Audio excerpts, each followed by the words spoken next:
Hello everyone, I'm Ankit and you're watching StudyIQ IAS English channel. Now India recently has improved its relations with Armenia quite well. And because of the improved relations between India and Armenia, it is paying rich dividends for India in terms of many diplomatic benefits. So what are the rich dividends we are talking about and how is it helping India will be the subject of our today's discussion. Okay. Now the notes for this session after the video ends, you can download it from the Telegram channel ATS Live. I'll make sure to make them available on this very Telegram channel, that is the ATS Live. Okay.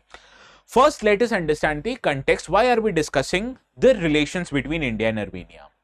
Now you understand currently the countries Iran and Israel, they've been engaged in a conflict, and because of these conflict, people of Indian origin living in these two countries are facing quite a lot of difficulties, even to an extent that their lives might be endangered. So the Indian government has decided to conduct what is known as Operation Sindhu to evacuate these people from the war-torn areas of Iran and Israel. And amid escalating crisis among these two countries, India decided to evacuate 110 people from Iran by sending them from Iran to Armenia and eventually bringing them by air into New Delhi. And a special flight carrying these evacuees from Iran arrived into India from the capital city of Armenia on the morning of Thursday. So in this regard, how or why is Armenia helping India? Let us understand this. But first, why was India forced to send its citizens to Armenia and not to another country? Let us explore that. Okay. Now, to make things simpler, I have attached a map here. As you can see, Iran is surrounded by 7 different countries, including in its eastern, in its northern, and its western neighborhood. Right. So, in the eastern side, Iran is surrounded by Pakistan, Afghanistan, as well as Turkmenistan. Whereas if you move northern side, Iran is surrounded by Azerbaijan, Armenia. Whereas on its northwestern as well as western side, the countries of Turkey, Iran, Iraq are surrounding the countries of Iran. So in total, Iran is surrounded by how many countries? 7 countries. Now if you look, most of these countries India do not have a good relations with. For example, Pakistan, Afghanistan, Turkey and Azerbaijan. So in this regard, let us understand the factors why India was forced to send its citizens over this small 42 kilometers border of Armenia rather than sending to another country and evacuating them from there, right? First, let us understand the challenges that India faced. Now, first of all, you can't send a commercial flight to either Iran or to Israel to evacuate your citizens because both of these countries are involved in an aerial conflict. So the probability of those commercial liners being shot down in a fog of war is quite high. So the only option that India had was to send its people to another country through land borders and then evacuate them from there, right? But India faced a lot of problems even in evacuating and sending those people across the border to different countries. The reason is India faces a rather tenuous relationship with few of Iran's neighbors, especially after its recent events that led to Operation Sindoor. And this was because of Pakistani terrorists. They killed in cold blood 26 people in the city of Pahalgam in Jammu and Kashmir. So India responded by bombing terrorist locations and few of the air bases of Pakistani air forces using Operation Sindoor. So because of that, India's relationship automatically with Pakistan is at the all-time low. So Pakistan remains India's primary geopolitical rival in the region, and because of the recent military conflict between these two countries after Operation Sindoor, India did not have an option to send its citizens across the border to Pakistan into the Balochistan region and evacuate them from there. So what were the other options available to India? It was either to send them to Turkey, a western bordering country of Iran, or a northern bordering country called as Azerbaijan. But you will remember, these two countries, Turkey and Azerbaijan, they supported Islamabad and Pakistan during the Operation Sindoor. And not so much that, even the Turkish-made Songar drones were used extensively by Pakistani army to provide aerial threat to cities in India, right? So this is why India's relationship with even Azerbaijan and Turkey is at all-time low because of the Operation Sindoor. Now, India had another option. India had an option to send these people to Afghanistan, but you realize right now in official capacity, India does not recognize the Talibani government there. So when you don't recognize a government, formally, how will you seek their help in sending their citizens back to your country, right? So this option, that is sending your people to Afghanistan and evacuating them from there, was also not open to India. So these four options, that is sending them to Pakistan, Turkey, Azerbaijan or Afghanistan, it was closed to India. So out of 7 countries, we eliminated 4. Now the remaining options with India was to send these people either to Turkmenistan, to Iraq or to Armenia. But India also faced problem in sending them to Turkmenistan and Iraq. First, let us deal with Turkmenistan.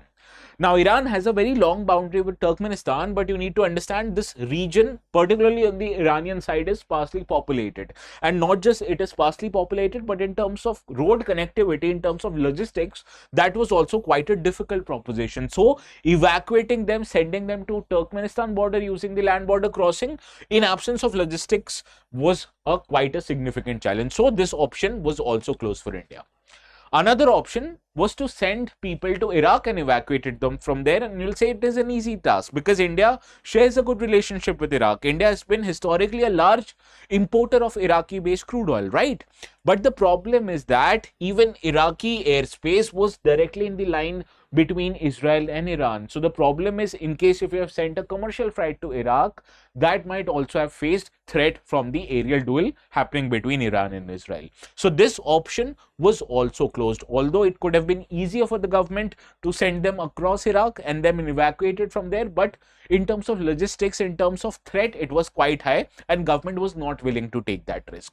So the only option that remained with India was Armenia, and you'll be happy to know India shares a very good relationship with Armenia in recent times. First of all, Armenia has a very small border with Iran, which is basically 44 kilometers long, and it would have required India to send people from Tehran to the capital city of Armenia, which is located about 730 kilometers apart, which is a large distance. But these two cities, the capital city of Armenia as well as the capital city of Iran, Tehran, these are well connected by major highway routes. That is why India was able to send them across the border using Nardo-Karabakh crossing located between Armenia and Iran, and that is why India was able to sell them.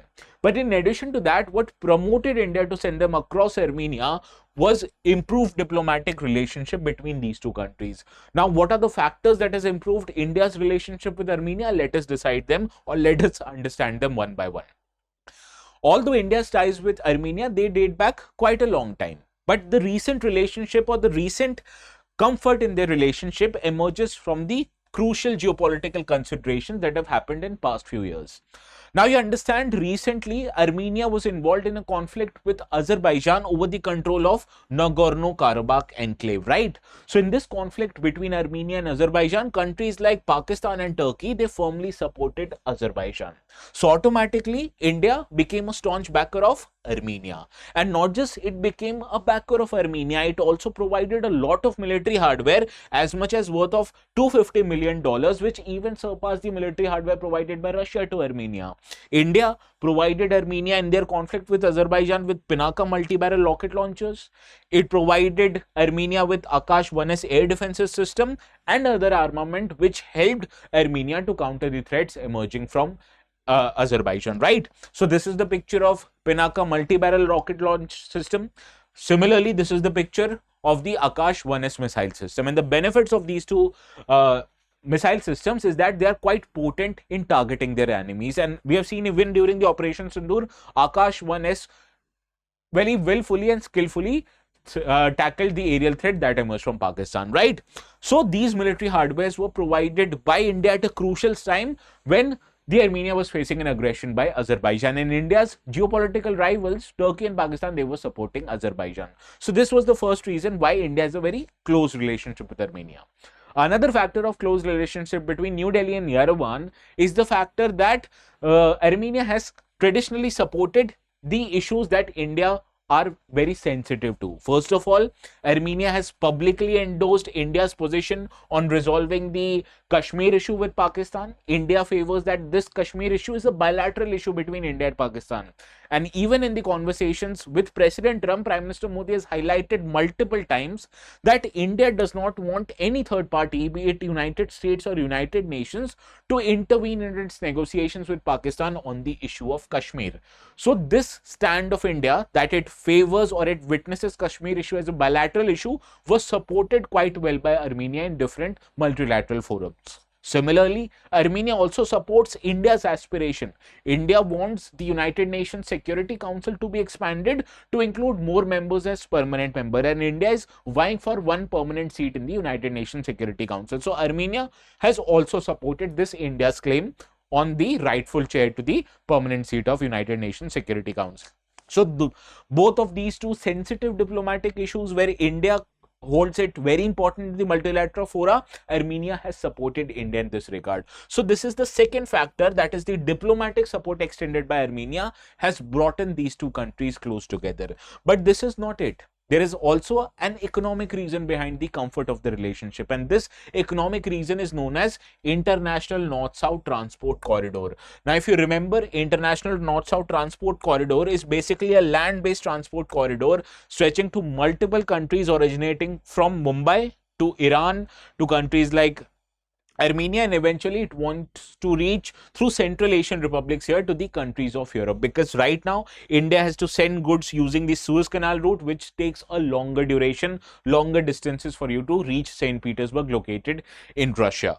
So instead of sending through marine route, you can instead use a land route covering from Iran, Armenia, and through Central Asian Republic, and eventually you'll be able to reach Europe in lesser amount of time. So this is what the International North-South Transport Corridor is. Now, I told you Armenia is located in this particular location, quite close to the Caspian Sea region, and that is why supporting Armenia is a very important. So not just India would benefit out of the International North-South Transport Corridor, but even Armenia would benefit out of it. So this is not just a major geopolitical objective for New Delhi, but it will also provide a significant stimulus to its economy, promote Indian exports to these regions, because this will take less time, it will take less cost for you to transport your goods to European markets, and as you can understand, it will make our exports more competitive as compared to other markets, right? So that is why India wants to establish itself as a major player in the region in terms of economy also, and for that it is developing International North-South Transport Corridor, and this transport corridor moves through which country? Through Armenia. So this is the third reason, that is the economic reason, which is bringing these two countries closer. Understand? So the relations between these two countries don't work just for benefit of one country. Only when the both of these countries would stand to benefit out of them, then it would bring the countries closer. Understood? So this is why India is improving its relations with Armenia, right? Now, before giving you the practice question, I have something that I wanted to tell you. Now, we were dealing only one aspect of the relationship that India has with many countries, that was in India's relationship with Armenia. But what about other countries that are not in news, right? We cover each and every country in great detail in our IR lectures that happen on the resolution batches. And the best aspect about resolution batches is that they are only available at 25,000 rupees up till 23rd of June. So to take admissions in these resolution batches, what you need to do, go to our website, apply the code ATS Live, and then you can opt for these batches at 25,000 rupees. But please understand, these are only available up till 23rd of June. How to apply the code? What are the benefits of these batches? Let me tell you quite briefly, okay? First, you'll be going to our website. You'll be needing to create an account here first. Once you're done creating an account, go to the option, select all languages and click English. Why I'm asking you to click English? Because I understand many of you who might be watching this video are not that well conversant in Hindi, right? So might be facing problems when you are giving the lectures in Hindi, right? So in English batches, we are providing lectures only in English. So it will be good for students, especially from Northeast or from the southern part of our country, right? Now, there are two options for you. In case if you want to give prelims next year in 2026, you can opt for this morning 2026 batch, or in case you plan for later on, that is 27 or 28, you can opt for an evening batch, okay? The benefit out of these two is that the differences out of these two is only of tenure, rest all the features remain the same. Now, suppose if you want to enroll yourself for the 2026 batch, morning batch, right? Click on buy now. Once you click on buy now, it says 31,999 is the course fees, but I told you you are only required to pay 25,000. So how you'll get discount? Let me tell you the way to do that. Click on buy now. Once you click buy now, there's an option that will come in front of your screen, or there's a ticker that is flashing on the bottom half of your screen, says use the code ATS Live for maximum discounts on all the courses of StudyIQ, right? So these options to apply the code is available on all the courses, irrespective for what you're applying for. How to apply the code? Let me tell you. Right here, you have to add promo code. Once you click on add promo code, enter the coupon code ATS Live. As soon as you click write ATS Live, click apply. Now, when you click apply, see the discount of 7,000 rupees is now applied, and this course now is available at 24,999. So this is how you get the discount.